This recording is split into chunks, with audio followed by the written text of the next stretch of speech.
నేను అడిగింది నేను అనే పరమాత్మ గురించి, సత్యాన్ని గురించి, మారేదాన్ని గురించి కాదు. నాకు అర్థం కాలేదు, వేదాలు తెలియదు, కానీ నేను అడిగింది పరమాత్మ గురించి. నేను అనేది అందరిలోనూ ఉంది, సమానంగా ఉంది, మార్పు లేకుండా ఉంది. సమిష్టి అని అందరిలో ఉంది, సమానంగా ఉంది, సత్యమై ఉంది. వ్యష్టి సమిష్టి అయ్యింది పదాలు. వ్యష్టి అంటేనేమో పరమాత్మ, సమిష్టి వ్యష్టి సమిష్టి ఇదన్నమాట. వ్యష్టి సమిష్టి. ఆగండి, నేను ఇన్ని వ్యవహారాలు మాట్లాడటల్లా. నేను సత్యం గురించి ఒకటే మాట్లాడుతున్నాను. ఆత్మ పరమాత్మ అనే పేర్లు కూడా వరకు దాన్ని వాడతారని మాత్రమే చెప్పారు. మీరు అయితే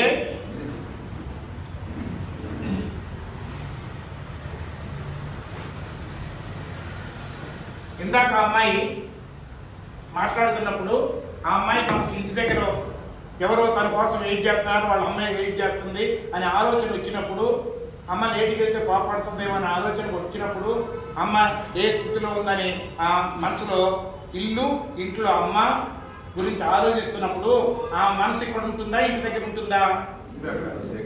ఇంటి దగ్గర ఉన్నప్పుడు దాని గురించే సీరియస్గా ఆలోచన చేసేటప్పుడు ఆ అమ్మాయిలో ఉన్న నేను ఇక్కడ ఉంటుందా? కళ్ళు చూసి కూడా చూడలేవు, చెవులు విని కూడా వినలేవు అని చెప్పాము. ఇప్పుడు ఆ అమ్మాయిలో ఉన్న నేను ఎక్కడ తెలియబడుతుందా, ఆ ఇంట్లో తెలియబడుతుందా? ఇక్కడ తెలియబడుతుంది. నేను అమ్మాయి మనసు ఎక్కడ ఉంది? ఇంటి దగ్గర ఉంది. అప్పుడు ఆ అమ్మాయి మనసులో వాళ్ళ అమ్మ కనబడుతుంది, వాళ్ళ ఇల్లు కనబడుతుంది. ఇప్పుడు ఆ అమ్మాయి కళ్ళ ముందు అంటే ఆ జ్ఞాననేత్రం ముందు ఇల్లు ఇది ఉంది. ఇప్పుడు ఆ అమ్మాయి ఎక్కడ ఉన్నట్టు ఫీల్ అవుతుంది? వాళ్ళ ఇంటి ముందు, వాళ్ళ ఇంట్లో ఉన్నట్టుందా, ఇక్కడ ఉన్నట్టుందా? నేను అనేది ఇంట్లో ఉన్నట్టుంది. మరి మీరు ఇప్పుడే సడన్గా క్రికెట్లో ఒకతను ఒక బాల్ వేసి ఇచ్చేస్తే చాలా విపరీతంగా కొట్టాడు అతను, సిక్స్. ఆ సీన్ బాగా గుర్తొచ్చింది. ఆ సీన్ బాగా గుర్తొచ్చినప్పుడు మీరు ఇంట్లో కూర్చొని టీవీలో చూశారు. ఇప్పుడు ఇక్కడ కూర్చున్నప్పుడు అది గుర్తొచ్చింది మీకు. సడన్గా గుర్తొచ్చినప్పుడు మీరు ఆ బాల్ అట్లా వెళ్తుంటే మీకు ఇప్పుడు కళ్ళ కనబడుతుంది. గుర్తొచ్చినప్పుడు అప్పుడు కనబడుతుంటే మీలో మీ మనసు ఆ బాల్తో పాటు ఉంటే మీలో ఉన్న నేను ఎక్కడ ఉన్నట్టుందా? ఆ బాల్ చూసే కెమెరా ఎక్కడుందో అక్కడ ఉన్నట్టుందా? బాల్ని చూసే కెమెరా ఎక్కడుందో అక్కడుందా, ఇక్కడుందా? అక్కడే ఉంది.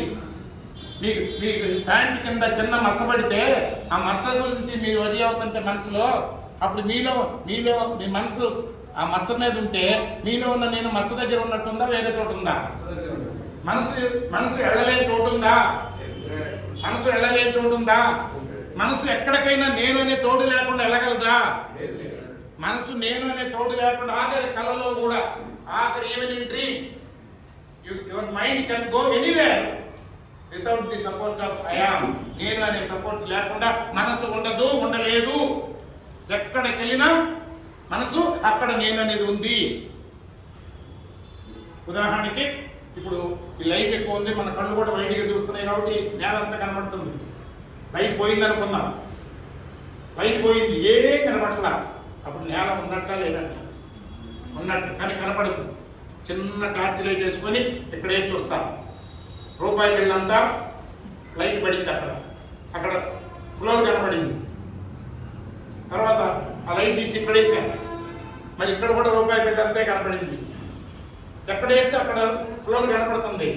ఇప్పుడు ఈ కళ్ళు దీని కెపాసిటీ మనసు కళ్ళ ద్వారానే చూడగలదు, వేరే దారిలో చూడలేదు కాబట్టి ఇప్పుడు ఆ ఫ్లోరు ఈ కళ్ళు ఎక్కడ చూసినాయో అక్కడే ఉన్నట్ట, అంతటా ఉన్నట్ట? అక్కడే ఉన్నట్ట. ఇది ఫ్లోరు. లైట్ వేసిన దగ్గర కళ్ళు చూసింది, మనసు గ్రహించింది. మనసు ఎక్కడ ఉంటే అక్కడ ఫ్లోర్ తెలిసింది. ఎక్కడ మనసు పెడితే, ఎక్కడ లైట్ వేస్తే అక్కడ తెలుస్తుంది. అప్పుడు నువ్వు అక్కడక్కడ 4 చోట్ల లైట్ వేసాను, 4 చోట్ల ఫ్లోర్ ఉంది, రూపాయి బిల్ అంతా అని చెబుతావా? ఫ్లోర్ అంతగా ఉందని చెబుతావా? మరి నీ మనసు ఎక్కడికి వెళ్ళినా నేను అనే తోడు లేకుండా నీ మనసు వెళ్ళలేదే. అప్పుడు నేను అనే ఆధారము నేననే ఆధారము ఒక పరిమితమైన ఏరియాలో ఉన్నట్ట, పరిమితి లేకుండా ఉన్నట్ట? పరిమితి ఏరియాలో ఉన్నట్ట. ఎక్కడికి వెళ్ళినా మనసు లేకుండా నేను ఉన్నది, కానీ నేను లేకుండా మనసు లేదు. మనసు లేకుండా నేను ఉంది డీప్ స్లీప్లో, కానీ మరి నేను లేకుండా ఏది లేదంటే ఎన్నిసార్లు నిద్రపోయేవో లేవు. నిద్రలో తెలియకపోతే నేను అనేది లేకుండా పోయింది, చచ్చిపోయిందంటే నిన్నటి నేను వేరు, ఈరోజు నేను వేరు అయి ఉండాలి. కానీ మన అనుభవం ఏంటి? చిన్నప్పుడు ఆ నేనే ఈ నేను, ఆ నేనే ఈ నేను, మధ్యలో ఆ నేనే ఈ నేను, నేను మారలేదు. మరి ఇప్పుడు చెప్పండి, నేను అనే దాని సైజ్ ఎంత అని పరిమితి ఉందా? నేను అడిగింది పరమాత్మ సైజు గురించి, భగవంతుడి సైజు గురించి, జీవాత్మ గురించి కాదు. ఆ జీవాత్మ గురించి వేదాలు చెప్పుంటే నాకు తెలియదు అని కూడా చెప్పాను. అర్థమైందా? సో ఇప్పుడు చెప్పండి, మరి ఇక్కడ నేను పరిమితి లేదు. ఏ నేనైతే మార్పు లేకుండా మారే మనసు, మారే బుద్ధికి, మారే శరీరానికి ఆధారం ఉందో ఈ నేనికి పరిమితి లేదు. మీలో ఉన్న నేనికి పరిమితి లేదు. అది పరిమితి లేదని ఇంకో మాట అనుకోవచ్చు, అనంతమని. అనే పరిమితి లేదు, బౌండరీస్ లేవు. మీ పొలానికి బౌండరీస్ లేవు, నా పొలానికి బౌండరీస్ లేవు. ఇప్పుడు ఇద్దరికి కలిసి ఒకటే క్షేత్రం, అవునా? సో ఇప్పుడు చెప్పండి, ఇప్పుడు అందరిలో ఉన్న నేను వేరు వేరా, ఒకటే నేనా? ఒకటే నేనా, వేరు వేరు నేనులా? చిన్నగా ఎలుగుతున్న బల్బు వెనకన్న కరెంటు, పెద్దగా ఎలుగుతున్న బల్బు వెనకన్న కరెంటు, తిరిగే ఫ్యాన్ వెలుగుతున్న కరెంటు, ఈ వేరు వేరా, ఒకటేనా? తక్కువ ఎక్కువ అనేది కరెంటులో ఉందా? ఈ మార్పులు కరెంటులో ఉన్నాయా? ఈ లక్షణాలు కరెంటులో ఉన్నాయా? ఈ నేనులో ఏదన్నా లక్షణాలు ఉన్నాయా? ఈ నేనుకి ఏదైనా పరిమితి ఉందా? సో ఆ నేను 24 గంటలు మనకు తెలియబడుతుంటే ఇంకా నువ్వే ఆనే ఒకటే నేను, ఒకటే కరెంటులో అన్ని పనిచేస్తున్నట్టు, ఒకటే నేను ఆధారమై అన్ని మనసులు పనిచేస్తున్నాయి. ఒకటే నేను ఆధారమై అన్ని మనసులు పనిచేస్తున్నాయి. అలాంటప్పుడు పితాహం అస్య జగతః మాతా ధాత పితామహ అన్నాడు. అంటే అందరికి నేను తండ్రిని, అందరికి నేను తల్లిని, దీన్ని అన్న మాట్లాడతాడు. అవునా? కరెంటు నీ గురించి ఎన్నో అనతులు, అవునా? మరి సోదరులు ఏంటి? మన ఆనేమి నేను ఒకటి అసలు. ఇంత జ్ఞానం ఎక్కడుంది? అక్షరాభ్యాసం అంటే తెలిస్తే కదా. చెప్పండి, ఇన్ని రోజులు మనకు ఏ టీచర్కైనా నేను అనేది మార్పు లేనిది, నాశనం లేనిది, నేను అనేది అక్షరం, నేను అక్షరం అనే భావాన్ని మారే మనసు, మారే బుద్ధిలో మాటికి గుర్తించే అభ్యాసం అక్షరాభ్యాసం అని ఏ టీచర్కి తెలిసి చెప్పండి? ఇంత దగ్గర పెట్టుకొని మనం ఇన్ని మాట్లాడితే నేను ఒకటే చెప్తున్నా, నాది తక్కువైతే నేను తక్కువని.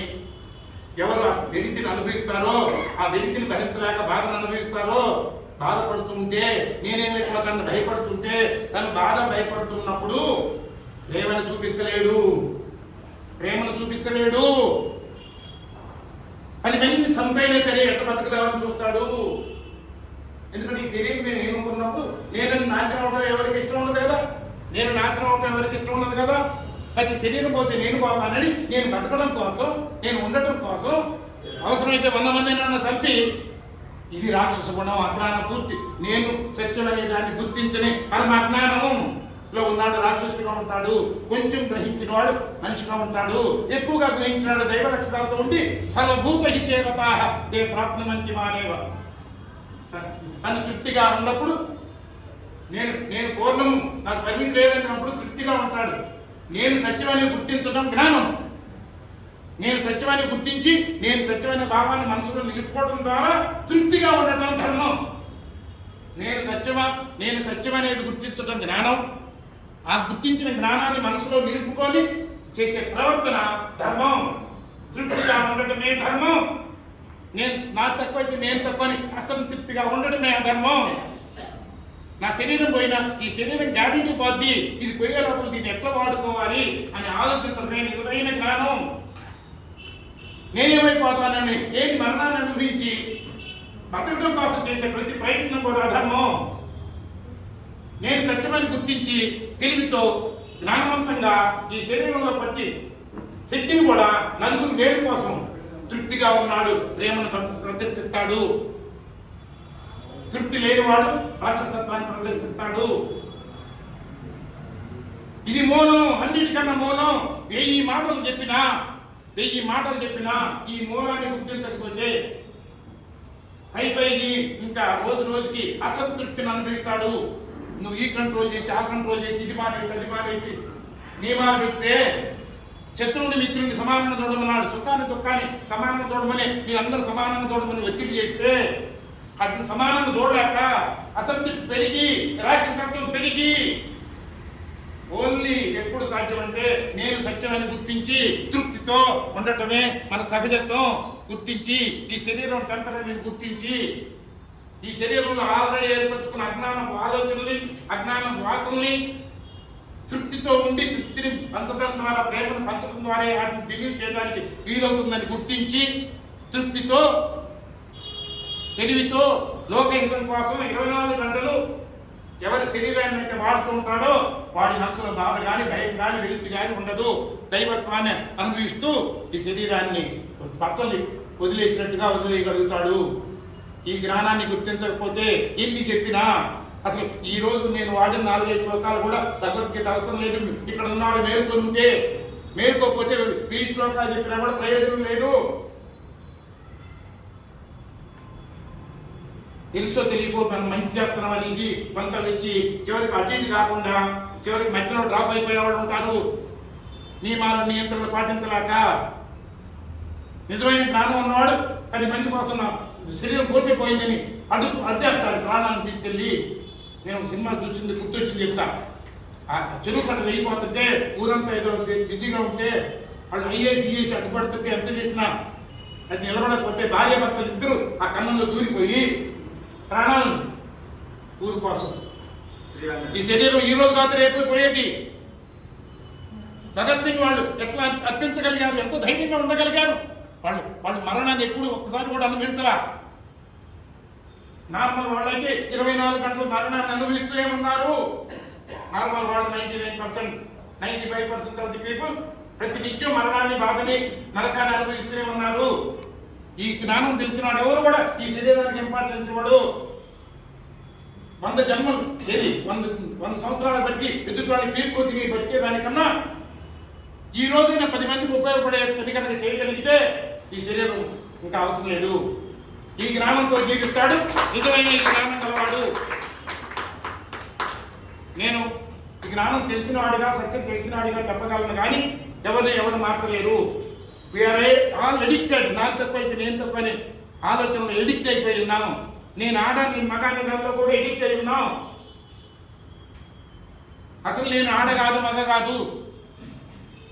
సో తృప్తితో ఏం చేసినా ధర్మమే, తృప్తి కోసం ఏం చేసినా ధర్మమే. నీకు నార్మల్గా జీవితంలో మనసుకు నచ్చిన కొన్ని పనుల్ని తృప్తితో చేస్తే స్వధర్మం. నీకు నచ్చకపోయినా ఎదుటివాడి మేలు కోసం నీకు పని నచ్చకపోయినా ఎదుటివాడి బాధలో ఉన్నాడు కదా నీ తృప్తితో చేస్తే పరధర్మం. తృప్తితో ఏ చేసినా ధర్మమే. నీకు నచ్చిన పని అయితే తేలిగ్గా చేస్తావు, కష్టం లేకుండా చేస్తావు. నచ్చకపోతే నీకు అలవాటు లేకపోతే ఒక బేబీ నంబర్ 2 చేస్తే మనకు అలవాటు ఉండదు మగవాళ్ళ ముఖ్యంగా. కానీ అది అక్కడ అవసరం అని ధర్మం అంటే మేలు కోసం చేస్తున్నాం. చేసినప్పుడు అది మనకు నచ్చదు కాబట్టి ఇబ్బంది పడతాం, కానీ అది ధర్మమే అవుతుంది. కానీ నచ్చిన పైన నేను డాక్టర్ డబ్బుల కోసం చేస్తుంటే ఆపరేషన్ చేయడం ఏం చేయడం నాకు ఇష్టం, నేను ఎక్స్పర్ట్. కానీ ఆపరేషన్ చేయకుండా ఉండలేను. కానీ డబ్బుల కోసం ఆపరేషన్ మధ్యలో ఆపి చూడు ఇంత కాంప్లికేట్ అయింది, మీరు ఇంకా ఇంత డబ్బులు చేసుకోండి, రెడీ చేసుకోండి. కానీ అదేదని తన చేత అయిందే, మనకి ఇష్టమైందే, తేలిక చేయగలిగిందే తృప్తి కోసం చేస్తే స్వ అధర్మం అవుతుంది. తనకిష్టం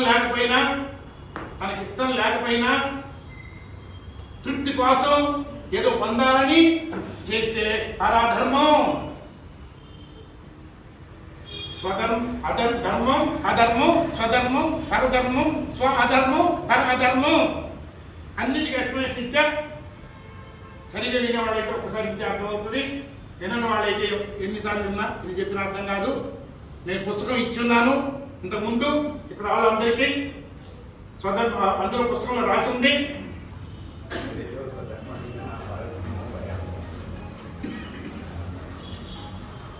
ధర్మం అంటే ఒక ఆయన మంచుకు కొండల్లో వెళ్ళిపోయాడు. వెళ్తూ ఇష్టమే కానీ చచ్చిపోయాడు. కానీ చావులో కూడా తనకి ఇష్టం కావాలి. అదే డబ్బుల కోసం వెళ్ళాడు అనుకో, అప్పుడేమవుతుంది? స్వధర్మం అవుతుంది. కేవలం తన ఉత్సాహం కోసం వెళ్ళడం వేరు. సో పర అనేది మొత్తం ధర్మమే అనుకోకండి. పర ధర్మం ఉంటుంది, స్వధర్మం ఉంటుంది. ఇంత స్పష్టంగా ఎప్పుడు చేసుకోవాలి చెప్పండి. ఇప్పుడు ధర్మం ధర్మం అన్నాడు కదా, సర్వధర్మాన్ని పరిత్యజ్య అన్నాడు భగవద్గీతలో. అన్ని వదిలే మాం ఏకం శరణం రజ, నేను సత్యం అనే ఒకే భావాన్ని నిలుపుకో అంటే తృప్తిగా ఉండు. ఎందుకు? తృప్తితో ఏం చేసినా ధర్మమే కాబట్టి. తత్వ ఎన్ని వదిలేయమన్నాడు? తృప్తి కోసం చేసే అన్నిటిని వదిలేయమన్నాడు. తృప్తి కోసం చేసినంతకాలం నువ్వు అసంతృప్తిని అనుభవిస్తున్నావు. బతకడం కోసం చేసినంతకాలం నువ్వు భయాన్ని మరణాన్ని అనుభవిస్తున్నావు. బతకడం కోసం చేసే ప్రతి ఆలోచనలో నువ్వు భయాన్ని, భయం పేరుతో మరణాన్ని అనుభవిస్తున్నావు. తృప్తి కోసం చేసే ప్రతి పనిలో అసంతృప్తిని అనుభవిస్తున్నావు. సహజమైన ఆనందానికి దూరం అయిపోతున్నావు. ఉన్న ఆనందానికి ఇంకేం చెప్పాలి? రెండు డౌట్ నుండి చెప్పండి. Any doubts anyone? ఎందుకంటే అష్టావధానం చేసిన వాడిని ఏ శ్లోకం ఏ పదం ఏ కూడా మాకు చెప్పగలిగిన వాడిని ఆ 4 శ్లోకాలు చెప్పినందుకే బాధపడుతున్నా. 700 శ్లోకాల్లో మొదటి పాదం అడిగితే చెప్పగలిగిన వాళ్ళు, ఆ శ్లోకం చెప్పగలిగిన వాళ్ళు మినిమం 500 మంది ఉన్నారు. నాకు ఒక చిన్న సందేహం. మీరు భగవద్గీత మీద అవధానం చేశారు కదా, భగవద్గీతలో ఎక్కడైనా ద్వేషించమని, అసమానతలు చూపించమని ఉందా? ఒకవేళ లేకుంటే ఎక్కడ ఎలా చెప్తారు? సర్వభూత హితే రతాహకే ప్రాప్నువంతి మామేవ అన్నాడు. సర్వ ప్రజల యొక్క నేను చూసి ఆనందపడేవాడు నన్నే పొందుతాడు అన్నాడు. అద్వేష్ట సర్వభూతానాం మైత్రకర్ణ ఏవచ అన్నాడు. సకల ప్రాణుల యందు ఏ మాత్రం దేశం లేకుండా ప్రేమ, కరుణ, జాలి కలిగిన వాడే నిజమైన నా భక్తులు అన్నాడు. ఈశ్వర సర్వభూతాన్ అది అది ఎందుకు? అది గుర్తించినప్పుడు నువ్వు తృప్తితో ఉంటావు, తృప్తిగా ఉన్నప్పుడు ప్రేమను పంచుతావు. అవునా? ఇవన్నీ చూడండి. ఇంకొక మాట చెప్తున్నా, భగవద్గీతలో మానాన్ని అవమానాన్ని, శత్రువుని మిత్రుడిని, నిందని స్థుతిని సమానంగా చూడమన్నాడు. చూడకుంటే మీరు భగవద్గీతను బాగా ఇష్టపడినప్పుడు అట్లా చూడలేక ఇంకా మీలో బాగా ఎక్కువ ఉంది. చూడగలవా? నిజంగా చెప్పగానే చూడలేము. చూడలేనప్పుడు ఇంకా ఎక్కువ బాధ అవుద్ది. కానీ మొదటి అధ్యాయం ఏం చెప్పాడు? ఏమైనా నీకు బాధపడే హక్కు లేదు, భయపడే హక్కు లేదు అన్నాడు. అయిపోయింది. ఒక పక్క పిక్చర్లు కొట్టాడు, ఒక పక్క కడేలు కొట్టాడు. మరి ఎవరు కారణం? నీకు బాధపడే హక్కు లేదు, భయపడే హక్కు లేదని భగవంతుడు నీకు బాధను భయాన్ని కలిగిస్తాడా? మరి నువ్వేమని కోరుకున్నావా బాధను భయాన్ని? సరే, అలానే బాధపడే నష్టం లాభమా అంటే అందుకే అన్నాడు, అజ్ఞానంతో నేను సత్యం అనే దాన్ని గుర్తించక నా తప్పు అయితే నేను తప్పని నిన్ను నువ్వే హింసించుకుంటున్నావు. నాకు పోతే నేను పోతానని లేని మరణాన్ని అనుభవించు. కేవలం నిశ్చయముగా నీ మనసే నీ శత్రువు. నేను సత్యమని గుర్తించిన మనసే నీ బంధువు. చిన్న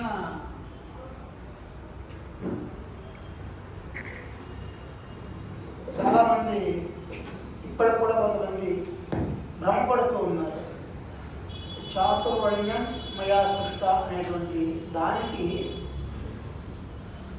మీరు మీ ఎక్స్ప్లెనేషన్ ఏంటి? ఈ చాతుర్వర్ణ్యం అనేటువంటిది ఏమిటనేది ఒకసారి కొంచెం జనాలకు అర్థమయ్యేట్టుగా చెప్పండి. చక్కగా వింటేనే నేను చెప్పగలను. అంతే. చాతుర్వర్ణ్యం మయా సృష్టం. ఎట్లా? గుణకర్మ విభాగశ. నీ స్వభావాన్ని బట్టి, నీ చేసే పనిని బట్టి నేను రాసుకొని అప్పుడు నీకు ఏదో ఒక అన్నం ఇస్తాను. మీరు చేసే పనిని బట్టి, నీ స్వభావాన్ని బట్టి నేను 4 రకాలుగా విడగొట్టాను అని చెప్పి, మరి దుర్మార్గుడు ఏమన్నాడు తెలుసా? అసలు కర్తాను మా విద్య అకర్తాను నేను చేసిన వాడిని కాదని. చేసిన వాడిని నేనన్నాడు మొదటి లైన్లో. రెండో లైన్లోనేమో నేను చేసిన వాడిని కాదన్నాడు. అది కూడా ఎట్లా? పుట్టుకతో నలుగురు అని కాదు, ఆ శ్లోకంలో చెప్పిన ప్రకారం ఒకే తండ్రి పుట్టిన నలుగురు పిల్లలు, ఒకళ్ళు బ్రాహ్మణులు, ఒకళ్ళు క్షత్రియులు, ఒకళ్ళు వైశ్యులు, ఒకళ్ళు శూద్ర అవడానికి 100% అవకాశం ఉంది. వాళ్ళ స్వభావాన్ని బట్టి అన్ని ఎందుకుంటే తేలిక ఒక జీవితంలో అది సధర్మం ఉంటుంది. అన్న దానికి మళ్ళీ చెప్తాను బ్రాహ్మణ క్షత్రియ అనేటువంటి అర్థం కాదు. అదే చెప్తున్నా. ఏదన్నా కానీ సావర ఆగండి, నాకు తెలిసినే నేను చెప్తాను, ఆగండి. అయితే తస్య కర్తాను మా విద్య కర్త, నేను చేసినా అని నేను అన్నాడు, నేను చేయలేదన్నాడు. మీరు ఏం పాస్ అయ్యారు? ఏ స్టడీస్? బీబీఎం. ఏ క్లాస్లో పాస్ అయ్యారు? ఫస్ట్ క్లాస్లో పాస్ అయ్యారు. ఫస్ట్ క్లాస్లో ఆయన బీబీఎం పాస్ అయ్యాడు. ఇప్పుడు యూనివర్సిటీ ఇంత పర్సెంటేజ్ కన్నా తక్కువ వస్తే థర్డ్ క్లాస్, ఇంత పర్సెంటేజ్ కన్నా తక్కువ వస్తే సెకండ్ క్లాస్, ఇంత పర్సెంటేజ్ కన్నా ఇదొక్క వస్తే ఫస్ట్ క్లాస్, ఇంతకన్నా దాటితే డిస్టింక్షన్ అని యూనివర్సిటీ నిర్ణయించింది. అర్థమైందా? ఇప్పుడు ఈయన ఫస్ట్ క్లాస్ అన్నారు కదా, ఈయన ఫస్ట్ క్లాస్ అనేది ఈయన నిర్ణయించుకున్నాడా? అంటే ఈయన ఎలిజిబిలిటీ బట్టి, ఈయన చక్కగా రాయటం బట్టి, ఈయనకు వచ్చిన మార్కులు బట్టి క్లాస్ వచ్చిందా? యూనివర్సిటీ వాళ్ళు ఈయనకి ఫస్ట్ క్లాస్ కావాలని ఇచ్చారా? కాబట్టి 4 రకాల భాగాలు చేసింది నేనే, కానీ ఎవరు ఏ క్లాస్ అనేది నేను నిర్ణయించలేదన్నాడు. అవునా? అర్థమైందా లేదా? ఓపెన్ మైండ్తో ఉంటే అన్ని తేలిక అర్థమవుతాయి. ఏదో అది విని ఇది విని అందులో ఇరుక్కుపోతే అందులో నుంచి బయటపడటానికి కొన్ని జన్మలు పడతాయి. Believe your intelligence, believe your experience. Knowledge స్వీకరించండి, శాస్త్రాలు స్వీకరించండి. అది ఇది కాసేపు కృష్ణుడే చెప్పాడు అనుకున్నాం, కాసేపు భగవద్గీత అనుకున్నాం, శ్రీ భగవాన్ వాచ అనుకున్నాం. అయితే అందులో కృష్ణుడు అంటే అర్జునుడికి ఎంత నమ్మకం అంటే నేను ఒక్కడే ఉంటాను, యుద్ధం చేయను, నా వాళ్ళందరూ అవతల ఉంటారు, వాళ్ళు యుద్ధం చేస్తారంటే నాకు నువ్వే కావాలి, నీ సలహాలే కావాలి, నీ తెలివితేటలే కావాలి అని అంత ఏమన్నానొచ్చు, మూర్ఖుడిలాగా అన్నయ్య ఏమన్నాను అంత ఎన్నుకుంటే కృష్ణుడిని. ఆ కృష్ణుడు 574 శ్లోకాలు చెప్పి రకరకాలుగా చెప్పి చివరిలో ఏమంటాడు, బాబు నేను చెప్పాను కాబట్టి నువ్వు కళ్ళు మూసుకొని పాటించాల్సిన అవసరం లేదు, దీన్ని నువ్వు నీ తెలివితో నీ అనుభవంతో పూర్తిగా విశ్లేషించుకొని అనలైజ్ చేసుకొని తర్వాత నీకు ఎట్లా ఇష్టం ఉంటే అలా చెయ్యి అన్నాడు తప్ప శాస్త్రాన్ని బుద్ధిగా నమ్మమని పాటించమని అక్కడ భగవద్గీత నాకు తెలిసి వేదాలని నాకు తెలియదు, కానీ వేదాలు నేను అనే దాన్ని నేను అంటే ఏంటి, నేను సత్యమని తెలుసుకున్నవాడు తను తాను తెలుసుకున్నట్టు, తను తాను తెలుసుకున్న వాడికి సకల వేదాలు కూడా తృణప్రాయం అన్నాడు. 2వ అధ్యాయం 46 శ్లోకంలో తనను తాను నేను అనేది ఏదో తెలుసుకున్న వాడికి సకల వేదాలు కూడా తృణప్రాయం అన్నాడు. ఇంకా మీరు ఏ వేదాలు ఏదో నాకు తెలియదు, వేదాలు నేను కాదన్నా ఉన్నాను. అవునా? నాకు భగవద్గీత చెప్పిన మాట ఇది. అవునా? కాకపోతే తనను తాను తెలుసుకోవడమే చాలా కష్టం.